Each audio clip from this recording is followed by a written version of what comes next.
Yo soy Nelly Fagundes, una de las fundadoras, reitero, de la Fundación Plemu, que se creó en 1983 con grupos de amas de casa. En realidad empezamos las mujeres en plena dictadura a saber que se estaban por allí, la gente juntándose, las mujeres. Más que nada nos juntábamos con vecinas, con conocidas, un poco para ver cuál era la situación de los presos políticos. Habían algunas mujeres que escribían cartas, otras que juntaban libros. A mí me venían a pedir libros, que leo mucho, para mandar a los presos políticos. Y a partir de ese conocimiento empezamos a juntarnos en nuestras casas. Era plena dictadura, no podíamos reunirnos más de 3 personas, pero de todos modos llegamos a ser 20 mujeres juntadas en una sola casa y empezamos. Yo recuerdo mi grupo que era Sayago, después se creó otro grupo en La Cabaña que era cercano, ahí Millán y Rafo, después Paso Molino, El Cerro, Colón, Grupo Nuevo París.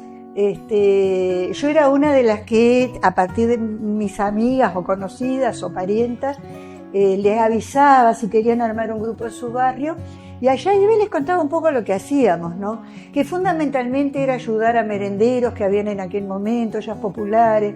Salíamos a pedir a los comercios para colaborar con las ollas, pero en esa tarea, digamos, y en esas charlas y reuniones, fuimos descubriendo que las mujeres teníamos problemas específicos, problemas para reunirnos.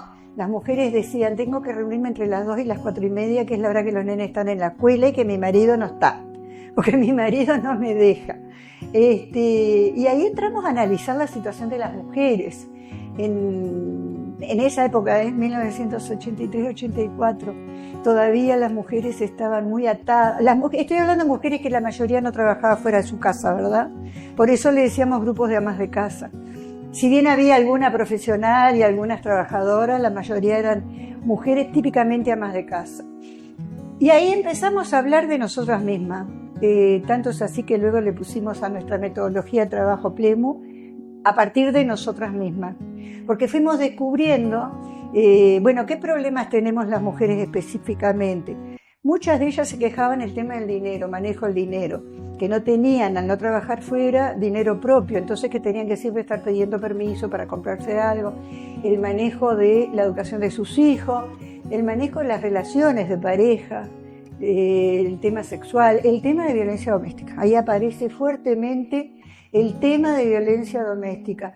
Y bueno, llegamos a hacer más de 30 grupos en Montevideo, Pocito, Parque Posada, Prado Chico. Me sigo acordando nombres ahora de los grupos, ¿no?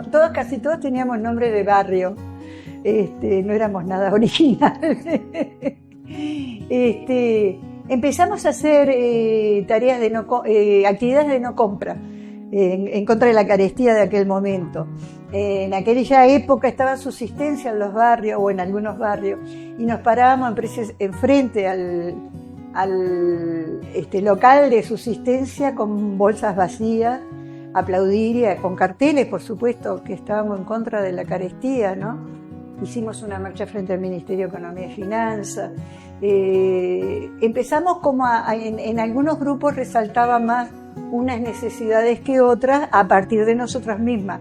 Otros grupos querían hablar más de sí mismas, las mujeres, ahí hablando un poco de sus relaciones de pareja o de la educación de sus hijos. Ahí nos empezamos a vincular con docentes de historia fundamentalmente, para que nos dieran charlas sobre el tema de la educación, sobre todo en aquel momento, ¿no? La educación estaba muy cercenada, digamos.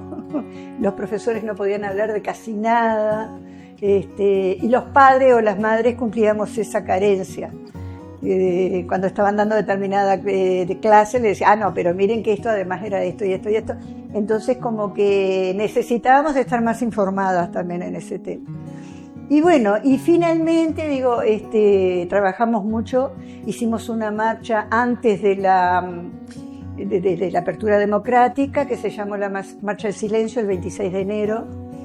Ahí dijeron que era el grupo de familiares y desaparecidos, y entonces al otro día nos juntamos y dijimos: no, tenemos que poner un nombre. y es ahí que surge el nombre de Plenarios de Mujeres del Uruguay.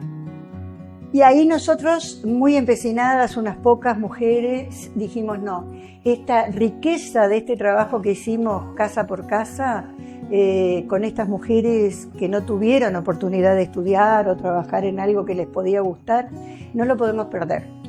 Entonces ahí se crea Fundación Plenario Mujeres del Uruguay, empezamos a trabajar otra vez con grupos de amas de casa, pero ya con un objetivo claro, era, bueno, veamos qué necesita cada grupo y veamos cómo podemos apoyarla, pero nuestro objetivo era que esos mismos grupos luego se independizaran.